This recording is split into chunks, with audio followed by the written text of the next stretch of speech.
शुक्ला मीनाक्षी, नमस्कार। मैं हूं सौरभ शर्मा, आप देख रहे हैं कुरुक्षेत्र। स्वागत है आप सभी का। उत्तर प्रदेश में दूसरे चरण में 64% मतदान हुआ है। 9 जिलों की 55 सीटों का पूरा हाल आपको हम बताएंगे, एक एक आंकड़ा दिखाएंगे, कहां कितने वोट पड़े। सबसे ज्यादा वोटिंग सहारनपुर जिले में हुई है 70%। दूसरे नंबर पर रहा है अमरोहा 68% के साथ। मुरादाबाद में 66% वोटिंग हुई है। रामपुर में 62% वोट पड़ा है। बिजनौर में 63% वोटिंग हुई है। और संभल में जहां बहुत ज्यादा मतदान की चर्चा थी, क्योंकि वहां सबसे ज्यादा मुस्लिम पॉपुलेशन है, वहां पर सिर्फ 58% वोटिंग हुई।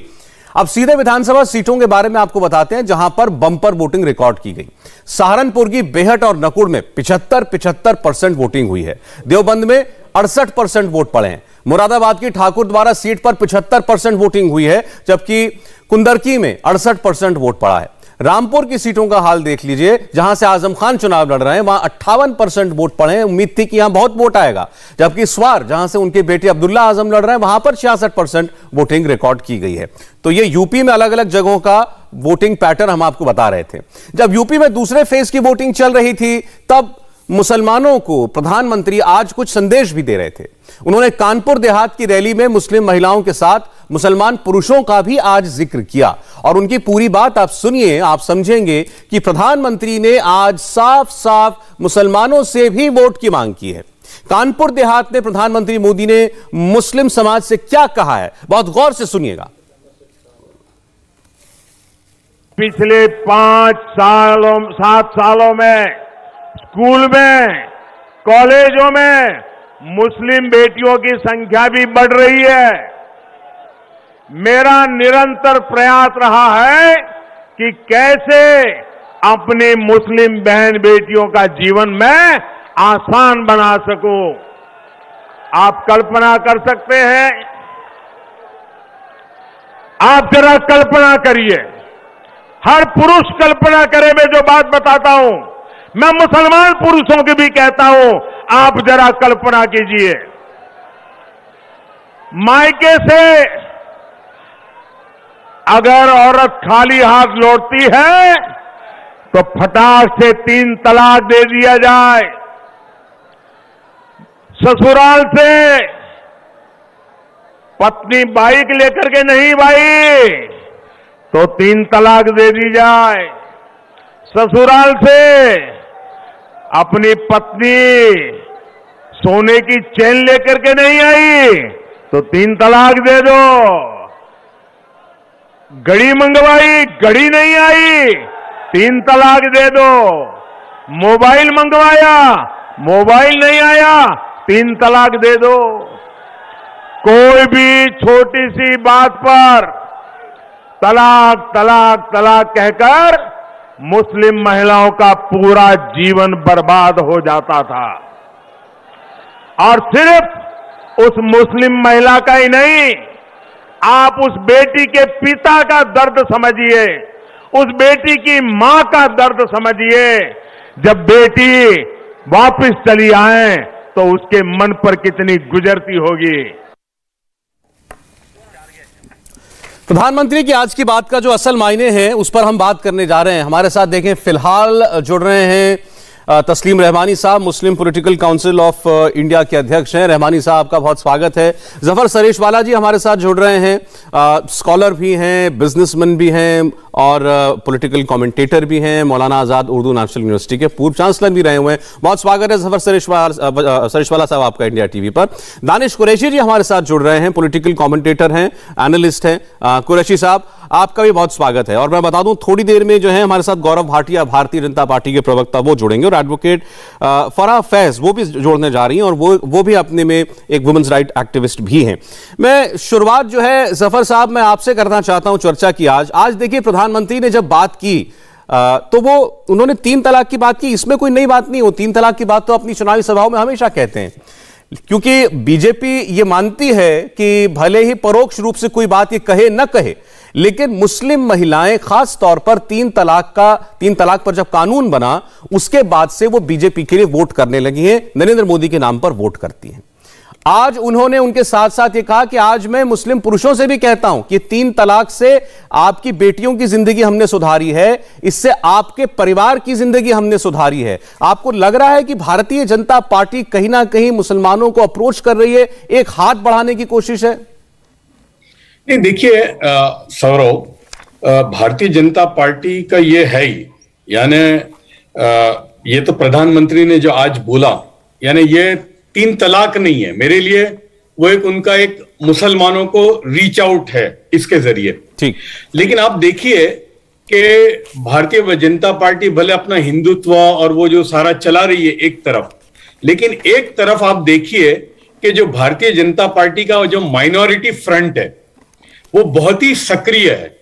और अगर आप जो हमारी बड़ी जितनी भी पॉलिटिकल पार्टियां ले लें आप, चाहे कांग्रेस है, समाजवादी पार्टी है, बीएसपी है, अगर, और मैं कांग्रेस और इसको भी बहुत अच्छी तरह से जानता हूं, लेकिन जितना बड़ा भारतीय जनता पार्टी का माइनॉरिटी फ्रंट है, हालांकि भारतीय जनता पार्टी का एक भी एमपी नहीं है पार्लियामेंट में, लेकिन उनका जो मोर्चा है, जो माइनॉरिटी का जो मोर्चा है वो बहुत बड़ा है और उसमें बड़ी तादाद में मुसलमान हैं। और इसी तरह जो मुस्लिम राष्ट्रीय मंच है, जो आरएसएस का एक ऑर्गन है, वो भी एक बहुत बड़ा वो काम कर रहा है, और ये सब यूपी में कई दिनों से काम कर रहे हैं। तो भारतीय जनता पार्टी की रणनीति ये है कि भाई एक जो हिंदू वोट जो है वो तो इंटैक्ट है, लेकिन जैसा आपने कहा कि तलाक है, या इनके जो स्कीमें थी प्राइम मिनिस्टर की, जैसे जनधन है, या जो गैस के सिलेंडर हैं, या मकान हैं जो बनने के जो पैसे मिले हैं, टॉयलेट में जो मिला है, या जो 6,000 रुपए किसानों को मिले हैं, तो वो कहीं ना कहीं प्रोपोर्शनेटली मुसलमानों को भी पहुंचे हैं।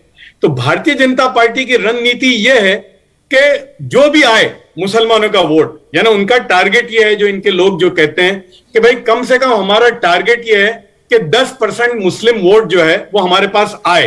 तो वो 10% पलड़े में जो इनकी कोशिश है, जो पलड़ा जो है उसमें वो 1-1.5% का काम कर सकता है। तो वो कहीं पर भी ये कोशिश जो लगी हुई है भारतीय जनता पार्टी की कि इलेक्शन के अंदर जो कुछ भी करना पड़े वो करना चाहिए, और इसी तरह से उसी के उसमें ये आज प्राइम मिनिस्टर साहब का जो ये आउटरीच कहूंगा मैं इसको, तलाक के जरिए। देखिए, तो मैंने ये सवाल आपसे इसलिए पूछा, आपने कहा कि बीजेपी की स्ट्रैटेजी है कि अगर हमें मुसलमान वर्ग का 10% वोट मिलने लग जाए तो हमारे लिए ओवरऑल वो 1% वोट का इजाफा हमारे लिए हो जाएगा, उसके लिए ये सारी बातें की जाती है, आउटरीच आपने इसको आपने नाम दिया। लेकिन ये सवाल इसीलिए उठता है क्योंकि आम धारणा यह है कि कोई मुसलमान बीजेपी के लिए वोट नहीं करता, मुसलमानों का वोट बीजेपी को नहीं मिलता। 2-4% कहीं कहीं मिल जाए तो वो बहुत बड़ी बात होती है, गनीमत होती है। और दूसरे, अगर बीजेपी को मुस्लिम वोट मिलना शुरू हो जाएगा तो जो इनका दूसरा असली कोर वोटर है वो इनसे छूट जाएगा। तो गौरव भाटिया साहब, मैं तो सीधे सीधे आपसे पूछना चाहता हूं, क्या आज मुस्लिम समाज में इतना भरोसा जता पाई है आपकी पार्टी कि वहां से कुछ वोट आपको हासिल हो? प्रधानमंत्री ने 3 तलाक के साथ आज मुसलमान पुरुषों से भी कहा कि आप भी देखिए कि मैंने आपकी बेटियों की जिंदगी सुधारने के लिए क्या कहा है, क्या है?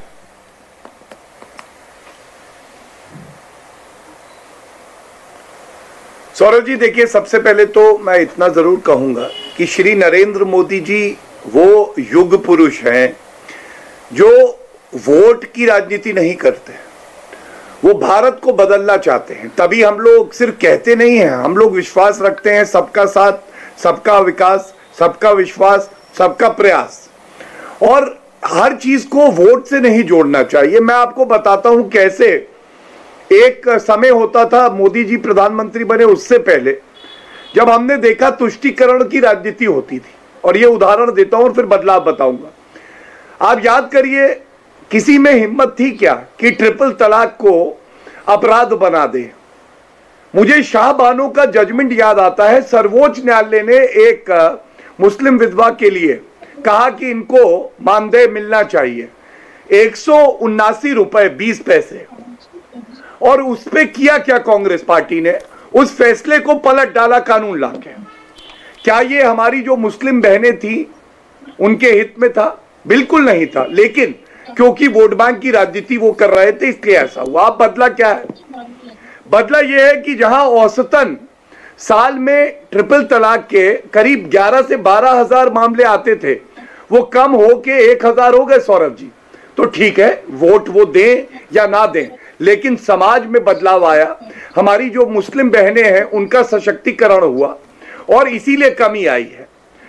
दूसरी बात, मुसलमान, मैंने अक्सर देखा है टीवी डिबेट पे आते हैं, कहते हैं देखिए हमारी हालत कितनी बदतर है, हम गरीब हैं, आईएएस आईपीएस केवल 1% हैं। ये चाहते हैं कि इनके हालात में बदलाव आए, लेकिन खुद बदलना नहीं चाहते हैं। हिजाब के मुद्दे पे मैं कहता हूं, क्या आपका संविधान उच्च न्यायालय में आस्था नहीं है? और मैं बड़े गर्व से एक बात सौरभ जी कहता हूं कि हिंदू धर्म के लिए और अनुयायियों के लिए और सिख धर्म के अनुयायियों के लिए जो इज्जत थी भारतीयों की 10 गुना बढ़ गई। मैं वजह बताता हूं। राम मंदिर का मसला 400 साल चला, लेकिन संवैधानिक फैसला आने के बाद सर्वोच्च न्यायालय के मंदिर बन रहा है। सिख भाई, नरसंहार हुआ 1984 में, 33 साल इंतजार किया इंसाफ के लिए, लेकिन सड़कों पे नहीं आए। 4 दिन हिजाब के मामले में सुनवाई हो रही है, लेकिन एक क्षेत्रीय मुद्दे को राष्ट्रीय मुद्दा बना दिया। ओ हल्ला, हिजाब खतरे में है, मुसलमान खतरे में। कहां खतरे में भाई? क्या आप में इतना संयम और धैर्य नहीं कि आप इंतजार कर सके कि उच्च न्यायालय क्या फैसला देगा? और इसीलिए प्रधानमंत्री जी जो कह रहे हैं, आप भारत का अभिन्न अंग है, संविधान का पालन करिए, जो न्यायालय कहे उसकी सुनिए, और सरकार आपके साथ खड़ी है। अभी जफर भाई ने बड़ी अच्छी बात कही, उज्ज्वला योजना में जो गैस के सिलेंडर आए, प्रधानमंत्री आवास योजना में जो घर बने, जो 80 करोड़ भारतीयों को राशन मिला जब महामारी का समय था, क्या उसने ये देखा हिंदू परिवार में तो मैं जाऊंगा, मुसलमान परिवार में नहीं जाऊंगा? नहीं देखा। ये जो बदलाव आया है ना, यही मजबूत भारत की असली पहचान है। आपने और जफर भाई एक बात जरूर कहूंगा, उन्होंने कहा कोई भाजपा में बोल ले हाँ 5 सेकेंड। जफर भाई ने कहा कोई सांसद मुसलमान नहीं है भाजपा में, तो मेरे हिसाब से बड़े भाई हैं, वो कहना चाह रहे होंगे कि लोकसभा में, क्योंकि मुख्तार अब्बास नकवी, हमारे सैयद जफर इस्लाम, ये लोग राज्यसभा में हैं। तो ऐसा नहीं है कि संसद में नहीं है, लोकसभा में नहीं है, लेकिन आगे उम्मीद है कि वो भी हो। गौरव भाटिया साहब, पॉलिटिकल रिप्रेजेंटेशन की बात जहां आती है उस पर तो आपसे बहुत से सवाल पूछे जा सकते हैं। बहरहाल 3 विषय आपने उठाए जिसकी बदौलत आप ये कह रहे हैं कि क्यों मुस्लिम समुदाय जो है वो अपने आप को आपसे दूर महसूस करता है। आपकी स्कीमों में क्या मुसलमानों को रिप्रेजेंटेशन नहीं मिलता? डेवलपमेंट के काम क्या उनके लिए बराबरी से नहीं होते हैं, उनके अनुपात में नहीं होते हैं? 3 तलाक से क्या उनकी बेटियों की जिंदगी में सुधार नहीं हुआ? मैं एक एक करके सब पे आ भी जाऊंगा। आपने हिजाब का भी जिक्र किया, लेकिन पहले जो मेरा जो मूल प्रश्न है वो तस्लीम रहमानी साहब, क्या आज हिंदुस्तानी वोटर, मुसलमान वोटर, और चूंकि यूपी के चुनाव में तो खास तौर पर यूपी में, किसी भी तरह भारतीय जनता पार्टी पर भरोसा कर पा रहा है?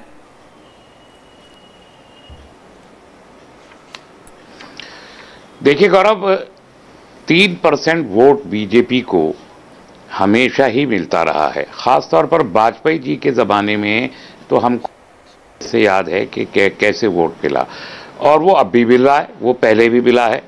अभी एक थोड़ा सा अंतर मैंने ये देखा इस चुनाव के दौरान, चूंकि आपको मालूम है कि मैं तमाम 403 सीट को बहुत बारीकी के साथ एनालाइज भी कर रहा हूँ, पढ़ भी रहा हूँ, पिछले इलेक्शंस को भी देख रहा हूँ और अब भी देख रहा हूँ। लोकल जो बीजेपी के एमएलएज हैं, उन्होंने कुछ गांवों में कुछ प्रधानों को अपने बहुत करीब किया है, जिसकी वजह से उन प्रधान, गांव का वोट प्रधान के थ्रू मिलता है, उन प्रधानों का कुछ वोटिंग इधर हुआ है। तो ये 3 to 5% बीजेपी, जो 3% था वो 5% के करीब बीजेपी का वोट हो जाएगा, इसकी मुझे उम्मीद है। लेकिन पूछना चाहता हूं, जिस आउटरीच की बात जफर भाई ने की है, उसको लेके अभी गौरव भाटिया ने कितनी सारी गालियां दी हैं मुसलमानों को, आपने देखा।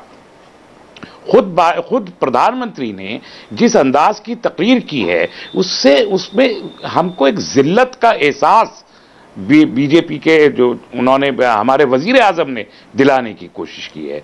दूसरी बात मैं कहना चाहता हूं, कैसे आपको प्रधानमंत्री की बात में कैसे जिल्लत महसूस हुई? पार्टी एक अलग चीज है। मैं समझना चाह रहा हूं उनके आज की स्पीच में ऐसा क्या था? मैं बता रहा हूं, मैं बताता हूं।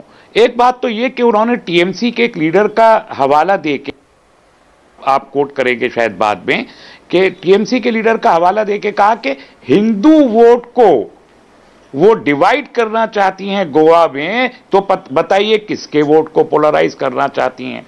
ऑब्वियसली 1.5% से ज्यादा वोट गोवा में मुसलमानों का नहीं है। और रिलीजियस लाइन पे एक इलेक्शन रैली में खड़े होके अगर प्राइम मिनिस्टर बात कर रहे हैं, तो क्या ये इलेक्शन कोड ऑफ कंडक्ट का ये अलग विषय है रहमानी साहब कि वो इलेक्शन कोड ऑफ कंडक्ट का वायलेशन है या नहीं है, ये अलग विषय है। लेकिन इसमें गोवा में आपने ये कैसे माना कि उनका बयान मुसलमानों के लिए जिल्लत भरा था? ये मैसेज कैसे मिला आपको? हाँ, ये आप ये बताइए, वो ये बताने की कोशिश कर रहे हैं। तकरीर करना बड़ा आसान काम है, जज्बाती तकरीर। मैं अगर प्रधानमंत्री जी को खड़ा कर दीजिए, मुझे कर दीजिए, उससे ज्यादा भड़काऊ भाषण मैं कर सकता हूं। लेकिन आप बगैर स्टैटिस्टिक्स के, बगैर किसी आंकड़ों के आदाद शुमार के एक स्वीपिंग स्टेट देते चले जाएंगे, एज इफ के मुसलमान मर्द कोई जल्लाद हो कि एक घड़ी नहीं आ रही तो एक कार नहीं आ रही, एक सोने की चेन नहीं आ रही, तो ये बिल्कुल नॉन फैक्चुअल है, एकदम गलत है। 20 करोड़ मुसलमानों में से जो 10-12 करोड़ मुसलमान इस मुल्क में रहते हैं, उन्हें गाली दी प्राइम मिनिस्टर ने कानपुर में खड़े होके। आप ऐसा कह रहे हैं रहमानी साहब जैसे ये जो तलाक बिद्दत की मैल प्रैक्टिस थी, ये है ही नहीं, ये थी ही नहीं मुस्लिम समाज में। उत्तर देना जरूरी। क्या ये मुस्लिम समाज में एग्जिस्ट नहीं करती थी? नहीं, तलाक बिदत था, तलाक बिदत था। और जो गौरव कह रहे हैं कि उसको क्रिमिनलाइज कर दिया, सुप्रीम कोर्ट के हद के फैसले की हद तक बिल्कुल सही है।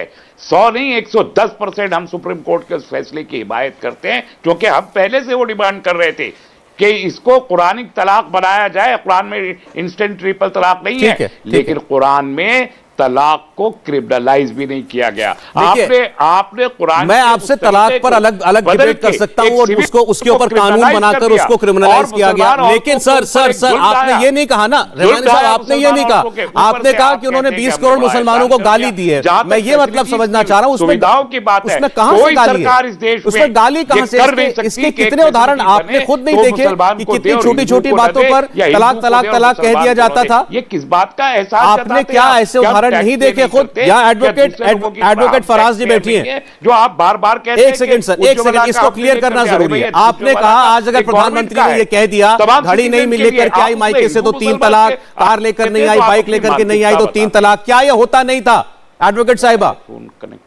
बिल्कुल सौरभ, आप बिल्कुल ठीक कह रहे हैं। बहुत छोटी छोटी सी बात पे तलाकें दे दी जाती थी। और सबसे बड़ी बात ये है, मैं तस्लीम कुरैशी जी से कहूंगी कि मुसलमानों को इस तरह की तलाक को जो है, ये कट्टरवाद लोग जो है तलाक बिदत का नाम दे करके मनवा रहे थे, जबकि इस्लाम में बिदत को बिल्कुल मना है, शिर्क मना है। जब बिदत मना है तो कैसे मौलानाओं ने इसको तलाक बिदत का नाम लेकर के मुसलमानों पे इम्पोज किया हुआ था? कभी भी किसी भी मुसलमान मर्द ने इसके लिए आवाज नहीं उठाई। ये जो आवाज उठाई थी, ये हम मुसलमान औरतों ने ही आवाज उठाई, सुप्रीम कोर्ट तक गए और तब जाकर के ये एक जजमेंट आ पाया। और जजमेंट के बाद ये एक्ट फ्रेम हुआ, और जजमेंट के दौरान भी और जजमेंट के बाद से लेकर एक्ट फ्रेम होने तक भी इतनी चीखा चिल्ली हुई, इसको क्रिमिनलाइज नहीं होना चाहिए, जैसे अभी भी जो है उस्मान साहब बता रहे हैं। आप ये बताइए, अगर नरेंद्र मोदी इसको क्रिमिनलाइज कर देते हैं, 3 साल की जेल का अनाउंस कर देते हैं, तो ये गलत हो गया। और हजरत उमर फारूक जो 40 करोड़ों का पनिशमेंट दिया करते थे, तो क्या वो क्रिमिनलाइज नहीं था? क्या वो सिविल पनिशमेंट था? तो अगर कोई आदमी गलत काम कर रहा है तो उसको क्यों सजा नहीं मिलनी चाहिए? नहीं, मुझे बताइए, जिंदगी के साथ खिलवाड़ हो रहा है, उसकी जिंदगी को बिल्कुल तबाह बर्बाद हो रहा है। और आप फराज जी मुझे एक चीज का जवाब दीजिए, ये 3 तलाक का मामला हुआ, आज जो प्रधानमंत्री ने कहा कि इससे इतनी हजारों बेटियों की जो है जिंदगी बदली है, वो कह रहे थे, उन्होंने डाटा का सोर्स तो नहीं बताया, लेकिन उन्होंने कहा कि ऐसा डाटा है कि हजारों मुस्लिम लड़कियों की जिंदगियां बची हैं, क्योंकि अब ये 3 तलाक नहीं दे सकता कोई, क्योंकि अब ये गुनाह हो गया है। क्या इसका असर मुस्लिम वुमन इलेक्टोरेट के अंदर है? आज जो दावा करती है बीजेपी कि मुस्लिम समुदाय में महिलाओं का समर्थन हमें मिलता है, क्या ये सच है?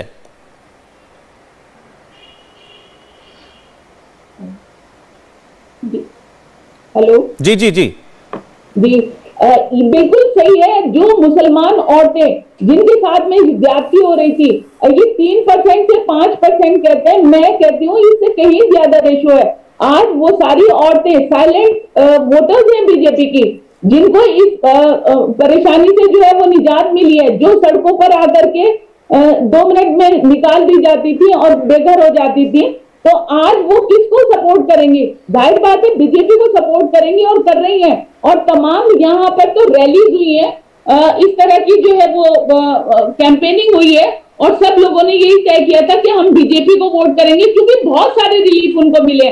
देखिए प्रधानमंत्री आवास योजना में अगर आप देखें तो किसी तरह का कोई डिस्क्रिमिनेशन नहीं हुआ है। जो ज्यादातर तादाद यहाँ पर यूपी में है वो मुसलमानों की है जिनके पास घर नहीं थे, घर टूटे फूटे थे। कभी असदुद्दीन ओवैसी जो अपने आप को इतने बड़े 30 मार्का बताते हैं और शरीयत की बात करते हैं, सब यही वो आदमी है जिसने सबसे पहले हिजाब का इशू जो है अपने पॉलिटिकल कैंपेन में इस्तेमाल किया है।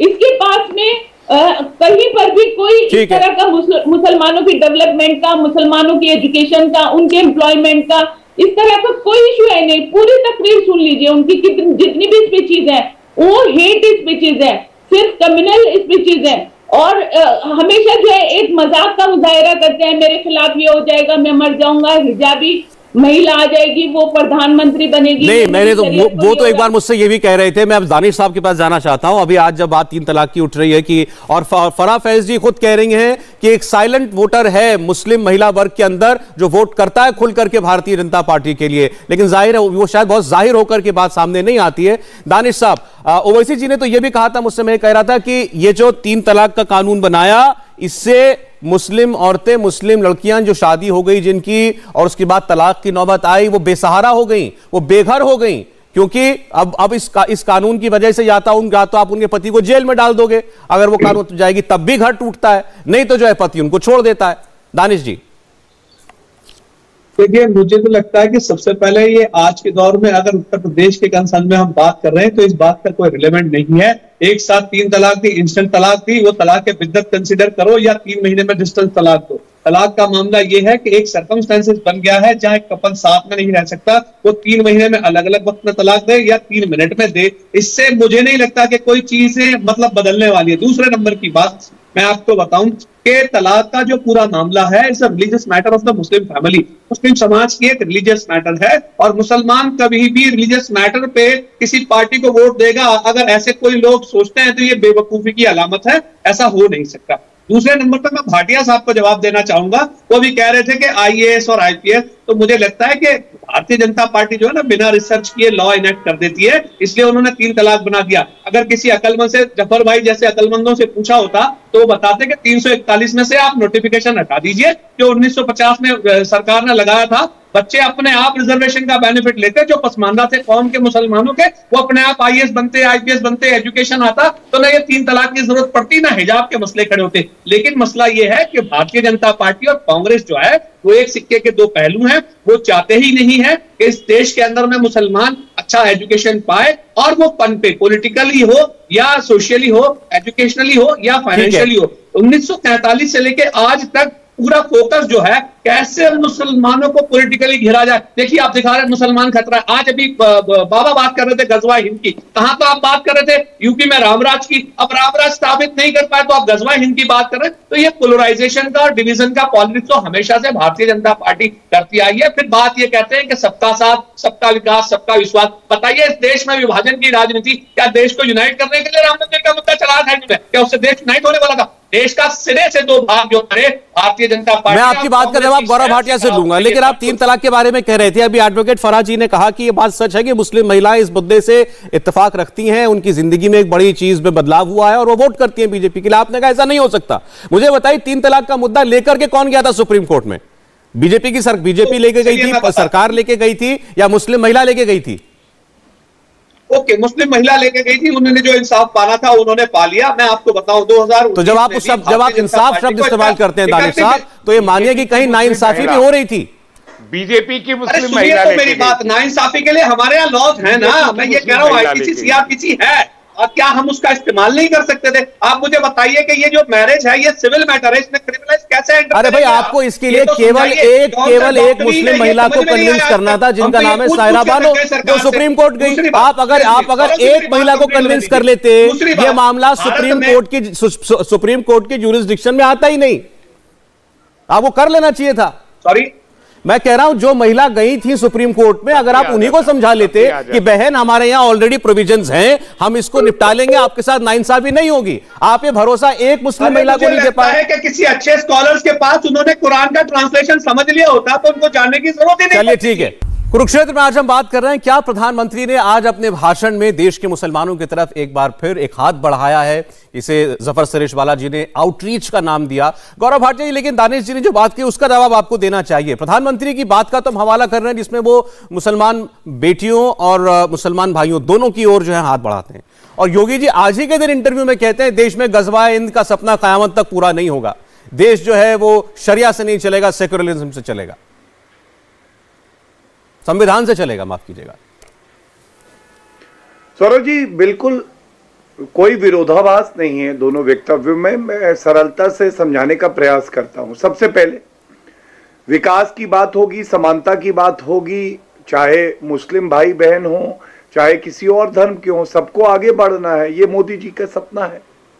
लेकिन अगर आप सांप्रदायिक राजनीति करोगे, जो कांग्रेस पार्टी करती है, AIMIM करती है, सपा करती है, जो ये कहेगी कि तुम्हारे मूल अधिकारों का कुछ नहीं, तुम्हारे पैरों पे खड़े होके तुम्हारे मूल अधिकार कुचल देंगे क्योंकि शरीयत का कानून लगेगा, गजवाए हिंद होगा, तो बिल्कुल सही बात है, गजवाए हिंद नहीं हो सकता है। और इसीलिए गजवाए हिंद कहां से आ गया? किसने कहा गजवाए हिंद करना है? हिंदुस्तान में कौन, हिंदुस्तान में पाकिस्तान में बैठा कोई कह रहा हो सिर फिरा तो मैं समझ लूंगा, यहां हिंदुस्तान में कौन कह रहा है गजवाए हिंद? नहीं, मैं ये बताता हूं, आजकल सपने बहुत देख रहे हैं योगी, आपको बताता आया होगा। जवाब दूं सारों के बीच में कोई नहीं। हाँ बोलिए बोलिए बोलिए गौरव, कंप्लीट कीजिए, छोटा सेगमेंट है, ब्रेक लेना होगा। देखिए ऐसा है, देखिए सौरभ जी, छोटा ही सेगमेंट है इसलिए मैं जल्दी जवाब दे देता हूं। सबसे पहले देखिए, हमने देखा है किस तरह से उत्तर प्रदेश में भी आतंकवादी सौरभ जी पकड़े गए, और काकोरी का मामला है, प्रेशर कुकर मिला। अखिलेश यादव ने कहा हमें उत्तर प्रदेश की पुलिस पे ही भरोसा नहीं है। क्यों? क्योंकि धर्म की राजनीति करनी थी, तुष्टीकरण करना था। और कश्मीर में हमने नहीं देखा क्या हुआ, किस तरह से नारे लगे। मैं एक बात पूछना चाहता हूं, ये जितने के जितने लोग हैं हर बात पे कहते हैं धर्म खतरे में आ जाएगा, छुई मुई का पौधा है क्या? इस्लाम मजबूत धर्म नहीं है क्या? क्यों आप ऐसी बात कहते हो कि खतरे में आ जाएगा? ब्रेक पर जाने से पहले दानिश कुरैशी का जवाब सुन लीजिएगा। ट्रिपल तलाक, इस्लाम खतरे में है। गौरव जी ठीक, आप ही कहते हैं, दानिश कुरैशी बोलिए। हमने तो नहीं कहा। देखिए गौरव भाटिया जी, मैं आपको बताऊं, आपने सबसे पहले तो मेरे मुख्य उत्तर का उत्तर नहीं दिया कि आपकी जो भी पॉलिटिकल गाइडलाइन जो पार्टी में जो लोग देते हैं ना, उनको ऐसा लगता था कि ट्रिपल तलाक इंपॉर्टेंट, बिल्कुल इंपॉर्टेंट है, लेकिन मैंने आपको कहा, जैसा कि आप IAS और IPS की बात कर रहे थे, तो जो कांग्रेस की पॉलिसी रही उसने धार्मिक आधार पर, सांप्रदायिक आधार पर नोटिफिकेशन लगाया कि इसमें मुसलमानों को और ईसाइयों का इसका बेनिफिट नहीं मिलेगा, जो सीधा सीधा देश के संविधान का उल्लंघन था। क्यों मोदी जी ने उसको दूर नहीं किया? तब मैं उत्तर दे दूंगा, समय कम है ना इसलिए। सौरभ जी समय देंगे, आगे दे दीजिए। दूसरे नंबर की मैं बात करता हूं, अब बताइए माइनॉरिटी के लिए केंद्र सरकार का कितना बजट रहा? इससे कहीं ज्यादा, मुझे लगता है कि कहीं ज्यादा परसेंटेज वाइज बात कर रहा हूं, ओवरऑल तो नहीं, लेकिन कहीं ज्यादा राज्यों की सरकार, जो गैर भाजपा गैर कांग्रेसी सरकारें हैं, उन्होंने माइनॉरिटी के लिए बजट दिया। प्रॉब्लम आपका यह है, आप मुसलमानों को सियासी हुकूक देना नहीं चाहते, आप मुसलमानों की तरक्की देना नहीं चाहते। पूरे के पूरे चुनाव देश के किसी भी कोने में हो, आप देख लीजिएगा। चलिए मैं उत्तर देना चाहता हूं। नहीं सर, एक तरफ मुसलमानों को खड़ा कर दिया जाता है और दूसरी तरफ पूरी सियासत होती है। अच्छा, प्रॉब्लम ये है कि मुसलमान बड़ा जरूरी है। नहीं, आप जवाब आगे दे दीजिएगा, अभी इसमें मेरे पास इतना ही समय था। दानिश जी ठीक है, जफर साहब मेरे पास बहुत कम समय है, शॉर्ट में कहिएगा, आगे मैं आपको और वक्त दूंगा। क्या ये सरकार मुसलमानों को टारगेट करती है, जैसा अभी कुछ मेहमानों ने कहा, उनको केवल उनको पिछड़ा रहने देना चाहती है, उनकी भलाई के लिए कोई काम नहीं करती, विकास के लिए?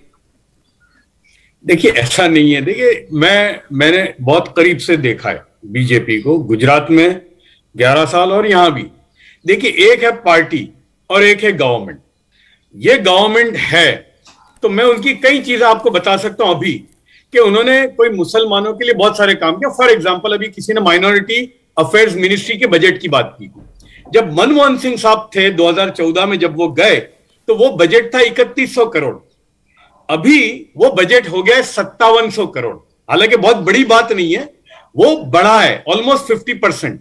और बल्कि एक बात मैं आपको कहना चाहता हूं कि वीएचपी ने सुप्रीम कोर्ट में पिटीशन दायर की है कि ये माइनॉरिटी जो बजट है ये नहीं होना चाहिए और उसको स्लैश कर देना चाहिए। उसके जवाब में भारत की सरकार ने, गवर्नमेंट ऑफ इंडिया ने हलफनामे पे जी ये कहा है कि नहीं, बिल्कुल बढ़ाएंगे और वक्त जब भी आएगा हम बढ़ाते चले जाएंगे, इसलिए कि अगर मुसलमान पिछड़ा हुआ है तो उसके लिए हमें करना ये पड़ेगा। बजट वाली बात का जवाब हो गया दानिश कुरैशी का। जफर सरेशवाला साहब बता रहे थे कैसे इस सरकार ने यूपीए की सरकार की तुलना में बजट 1.5 गुना कर दिया मुसलमानों के लिए, अल्पसंख्यकों के लिए।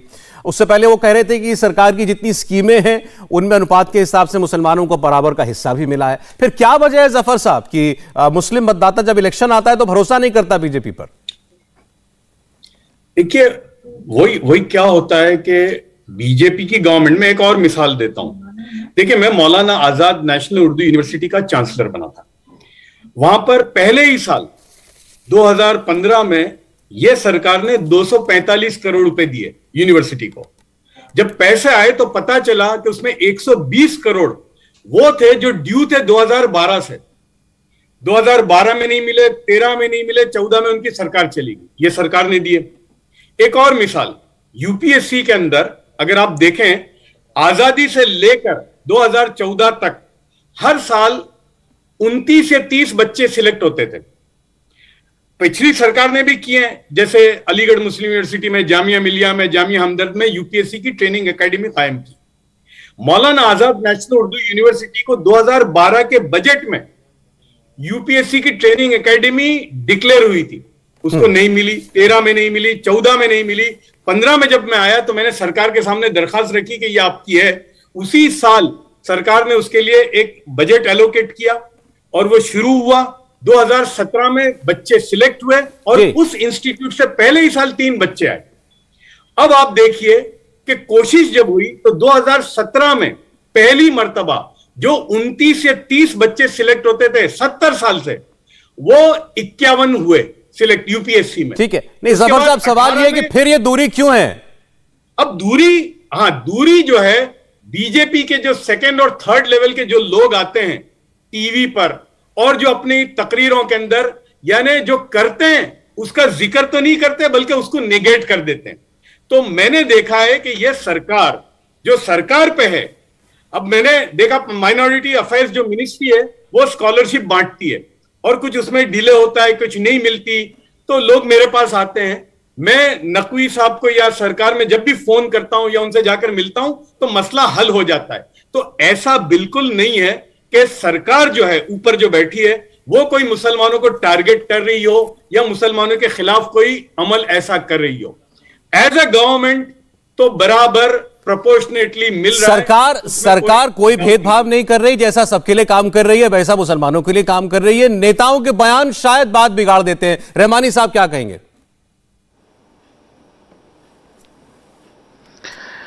देखिए सौरभ, ये जफर साहब जो फरमा रहे हैं ये शायद इंडिया को एड्रेस नहीं कर रहे हैं, ये आउटसाइड दी कंट्री शायद ये किसी को एड्रेस कर रहे हैं।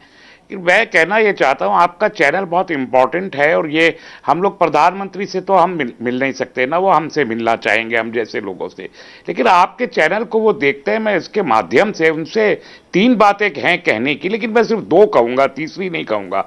एक तो जो शरिया काउंसिल, हम 40 साल से मुस्लिम पर्सनल बोर्ड से कह रहे हैं कोडिफिकेशन ऑफ मुस्लिम लॉ कर दें, उन्होंने आज तक हमारी बात सुनी नहीं है। वजीर आजम इस मुल्क के मुसलमानों पर अगर वो कहते हैं कि ट्रिपल तलाक को रिपील करा के उन्होंने बहुत बड़ा एहसान किया है, तो एक एहसान ये और कर दें कि वो एक शरिया काउंसिल बना के कोडिफिकेशन ऑफ मुस्लिम लॉ कर दें। तो ये रोज का जो झगड़ा होता है ट्रिपल तलाक, हलाला और ये और वो सारा खत्म हो जाएगा। तो एक कोडिफिकेशन ऑफ लॉ जो पर्सनल लॉ बोर्ड ने नहीं किया वो ये कर दे। दूसरी चीज, और अगर वो यूनिफॉर्म सिविल कोड ला दें जैसे कि अब कुछ लोग मांग करने लगे, एक प्रेसिडेंशियल, वो बात की बात है। मैं तो पहले दर्जे की बात कर रहा हूं, जो लॉ कमीशन ने कहा है मैं वो कह रहा हूं।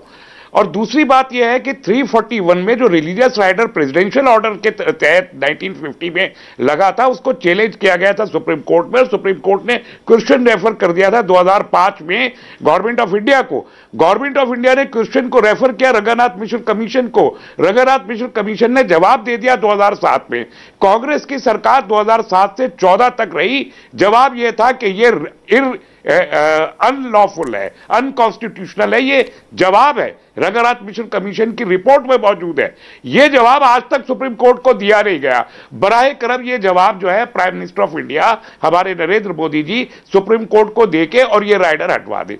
सिर्फ ये जवाब देना और ये राइडर हट जाएगा, किसी एक्ट की भी शायद जरूरत पेश नहीं आएगी। तो कम से कम ये दो काम करके बताए। तीसरा एक और है, वो किसी और माध्यम से मैं कभी कहूंगा, पब्लिकली नहीं बोल सकता। नहीं तो आप अच्छा, अगर ये दो काम ये सरकार कर देती है तो आपको लगता है कि मुसलमानों की और भाजपा की दूरी खत्म हो जाएगी? अरे होगा ही नहीं सौरभ, क्योंकि उनके कोर में ये है। आप देखिए इस देश में नेशनल काफी फर्क पड़ेगा। देखिए अगर 341 में से रिलीजियस राइडर हट जाता है तो ये इतना बड़ा काम है, पिछले 75 साल में जो नहीं हुआ, ये इतना बड़ा काम है कि इसका ग्रास रूट लेवल पे उसका इम्पैक्ट होगा। एक एक मुसलमान को इम्पैक्ट होगा, हमारे ओबीसी को और जो दलित बरादरी है उनको इम्पैक्ट होगा। एक सेकंड, तो बहुत बड़ा फर्क पड़ेगा। मैं पहली बात का आपका जवाब दे रहा हूं। आपने कहा कोडिफिकेशन ऑफ मुस्लिम लॉ कर दिया जाए, Muslim personal law. Saurav in between मैं जवाब देना चाहता हूं पहले। अच्छा, गौरव जी की इजाजत से आपको, आप शॉर्ट में बोलिए। नहीं गौरव जी आपकी तरफ से मैंने इजाजत दे दी। एक मिनट सौरव, मुझे तहसीन रहमानी साहब से पूछना है कि जो बात मैंने कही तो भाई ये जाके चेक कर लो ना। आप तो दिल्ली में बैठे हो, क्या ये मैंने जो कही उसमें क्या गलत है और ये इंडिया ये मैं किसको मैं एडजस्ट कर रहा हूं? नहीं तो आप जाके चेक करिए, मौलाना आजाद को 245 करोड़ आपने मिले या नहीं मिले। भाई मैंने जो कहा वो सही है कि गलत है? जो है जफर भाई चाहिए। 3100 से आप बताइए 7 साल में 400 रुपए वाला सिलेंडर 1000 रुपए का हो गया। आप कितने परसेंट बढ़ा बताइए? नहीं रहमानी साहब, उसका जवाब यह है कि फिर वो केवल मुसलमान के लिए नहीं बढ़ा ना। रहमानी साहब, महंगाई अगर देश के अंदर कभी होती है किसी पीरियड में, नहीं, अगर महंगाई होती है तो पूरे देश के लिए होती है। ऐसा थोड़ी वो केवल मुस्लिम परिवार को इफेक्ट कर रही है। इसको उस चश्मे से क्यों देख रहे हैं? तो वही कह रहा हूँ ना, प्राइस इंडेक्स कहां से कहां पहुंच गया, वो एक अलग बात है। अगर महंगाई है तो वो सबको परेशान कर रही है। लेकिन ये कहते हैं कि हम जब काम करते हैं, माइनॉरिटी बजट अच्छा मुझे बता दीजिए आप इसको, गौरव जी मैं आपके पास आ रहा हूं, इस बात का एक जवाब दे दें आप।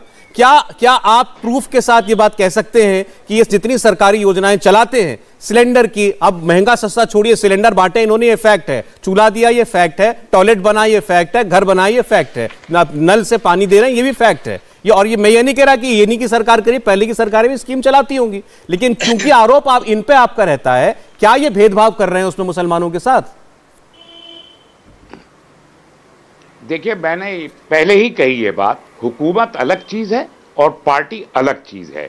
हुकूमत ये भेदभाव कॉन्स्टिट्यूशनली कर ही नहीं सकती। नहीं क्या ये कर रहे हैं? कानूनन गलत होगा, फंस जाएगी सरकार। तो नहीं मतलब नहीं कर रही, नहीं है मतलब नहीं कर रही, नहीं तो मतलब जो मैंने कहा कर ही नहीं सकते, कर ही नहीं सकते। टॉयलेट का काम कर सकते हैं। मैं टॉयलेट के बारे में एक क्लैरिफिकेशन दे दूं, मैं टॉयलेट के बारे में एक क्लैरिफिकेशन दे दूं।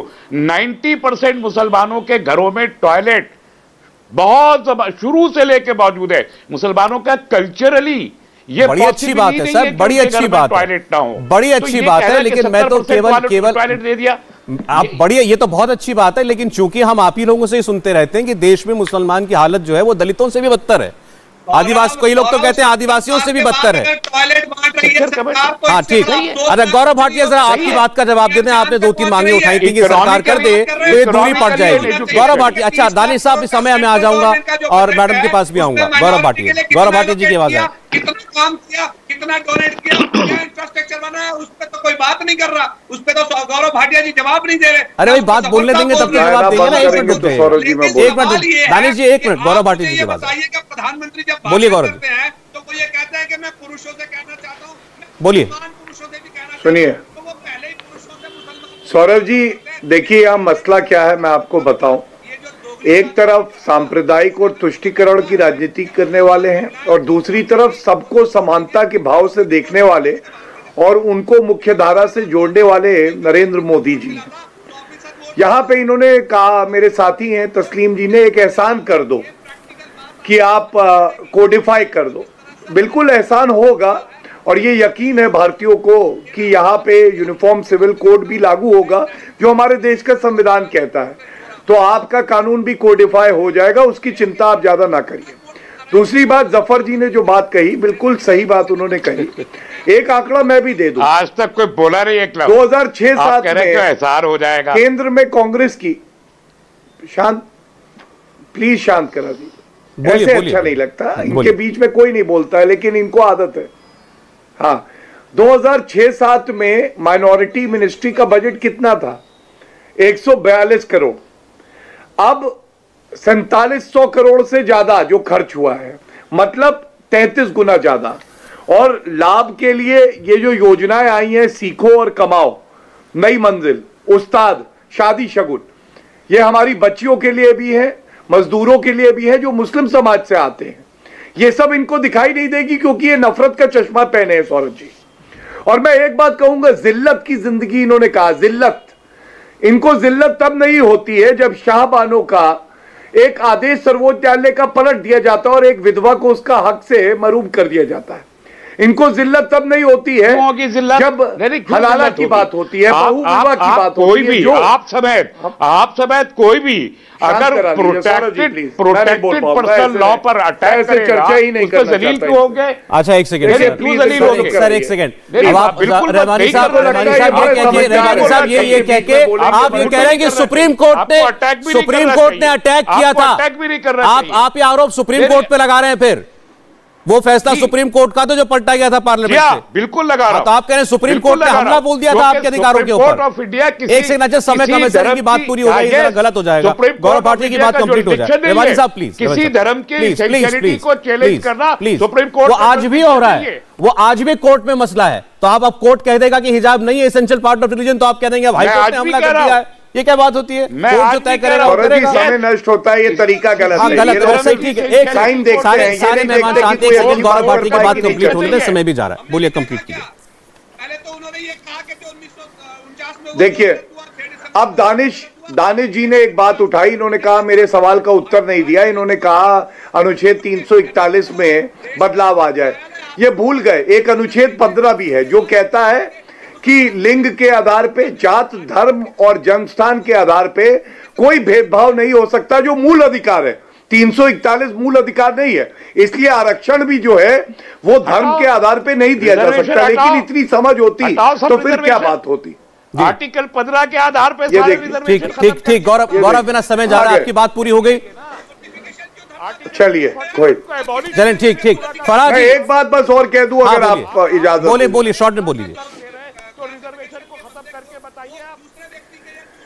देखिए, इन्होंने इस तरह के शब्द का इस्तेमाल किया कि नरेंद्र मोदी जी ने भड़काऊ भाषण दिया, और ये वो व्यक्ति हैं सौरभ जी जो कह रहे थे अयोध्या 25 लाख मुसलमानों के साथ पहुंच जाऊंगा तो हिंदुओं को समझा दूंगा। अब भड़काऊ भाषण कौन देता है, इनसे पूछ लीजिएगा। इन्होंने कहा था कि नहीं कहा? फाइनल कमेंट फराज, तालिबान से मोहब्बत, बहुत देर से भारत से नफरत जा पाया।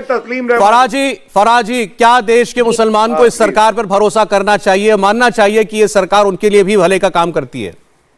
देखिए, मानना चाहिए, नहीं मान रही है। ये गवर्नमेंट में जो है पूरी आस्था है लोगों की। और दूसरी बात मैं आपको बता दूं, जो रहमानी जी ने कहा है कि एक शरिया काउंसिल बन जानी चाहिए। सायरा बानो जो अपनी पिटीशन लेकर के आई थी वो 2016 में लेकर के आई थी। 2015 से ये हम लड़ाई जो है सुप्रीम कोर्ट में लड़ रहे थे। और हमारी जो PIL थी, PIL में मेरी प्रेयर जो मैंने 2015 में फाइल किया था, उसमें मेरी प्रेयर ही थी कि शरिया का जो है कोडिफिकेशन हो जाना चाहिए। लेकिन जो मौलाना है, all India Muslim personal law board, Jamiatul Mahin, इस तरह के लोग उसका कोडिफिकेशन बिल्कुल नहीं करेंगे। रहमानी जी को ये तक नहीं पता है कि all India Muslim personal law board का कोई वजूद नहीं है, वो सिर्फ एक NGO है। सबसे पहले मैंने उस चीज को काउंटर किया था। और मैंने ये कहा था कि इसका कोडिफिकेशन जो है वो जो इस्लामिक स्कॉलर्स हैं, पढ़े लिखे हैं, उनसे होना चाहिए, जैसे ताहिर महमूद। फराजी, मेरा समय बिल्कुल खत्म हो गया, माफी चाहता हूँ। चलिए, इस मुद्दे पर तो कम से कम रहमानी साहब आपके साथ हैं। बहुत शुक्रिया मैम, प्लीज मैं बीच में रोक रहा हूँ, बुरा लग रहा है, लेकिन बहुत शुक्रिया आपका आने के लिए। बहुत शुक्रिया गौरव भाटिया जी, तस्लीम रहमानी जी, दानिश जी का, जफर सरेशवाला जी का। इंडिया टीवी हर वक्त हर जगह डाउनलोड करने के लिए सर्च करें India TV news Google play store या ऐप स्टोर पर।